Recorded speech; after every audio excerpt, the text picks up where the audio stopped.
बढ़िया से पूरा गदेरा बहता हुआ आया और अभी दोबारा आना शुरू हो गया है। वापस चलते क्रॉसिंग करने के गदेरा आना शुरू हुआ है यहाँ पे और अभी हम यहाँ कुछ। नमस्कार, मैं हूँ इस समय सात मोड़। अगर आप मेरे बाई तरफ देखेंगे तो आपको जानकर हैरानी होगी कि ये कोई रास्ता नहीं है। कल बहुत भारी मात्रा में गदेरा आया था, यानी बहुत सारा पानी पत्थर मिट्टी को लेता हुआ नीचे बहता हुआ आया था। अभी दोबारा आना शुरू हो गया है। अभिषेक भाई नॉट सेफ, चलो लो आप यहाँ पे देखो दोबारा से गदेरा बहता हुआ। ये देखिए फ्रेश यहाँ पे, और थोड़ी देर में विशाल का रूप लेने वाला है। वापस चलते क्रॉसिंग करने के, देखो अभी अब आना शुरू हुआ है। देखो ये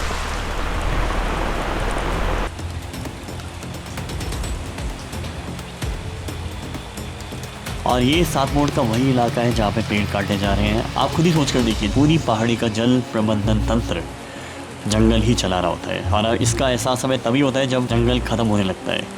कायदे से जब जंगल के ऊपर बारिश पड़ती है तो पत्तियां पहले ही बारिश को काफ़ी हद तक रोक देती है। इसे अवरोधन यानी इंटरसेप्शन कहते हैं।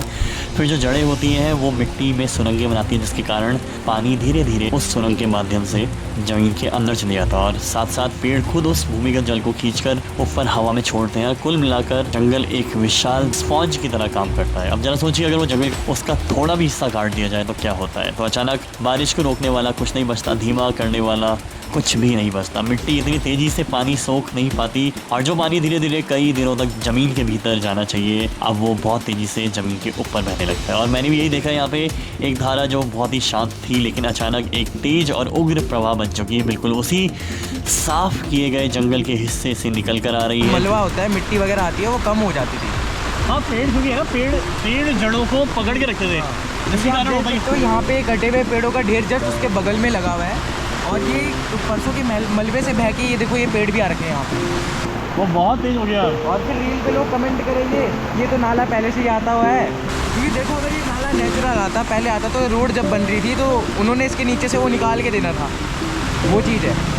तो ये भाई मैन मेड है। सबसे इंटरेस्टिंग बात यह कि कोई बाढ़ नहीं थी लेकिन काफ़ी थी जानवरों को बहाने के लिए, काफ़ी थी उन किनारों को काटने के लिए और काफ़ी थी उन कटे हुए पेड़ों को सबूत के तौर पर सड़क किनारे लाकर फेंकने के लिए। और यही सब हमें ध्यान रखने की ज़रूरत है कि जंगल बर्बाद करने के लिए, इस तंत्र को बर्बाद करने के लिए हमें पूरा जंगल साफ करने की ज़रूरत नहीं है। बस ढलान में थोड़ा सा पेड़ों को नुकसान एक शांत सौम्य धारा को अचानक खतरनाक बना देता है।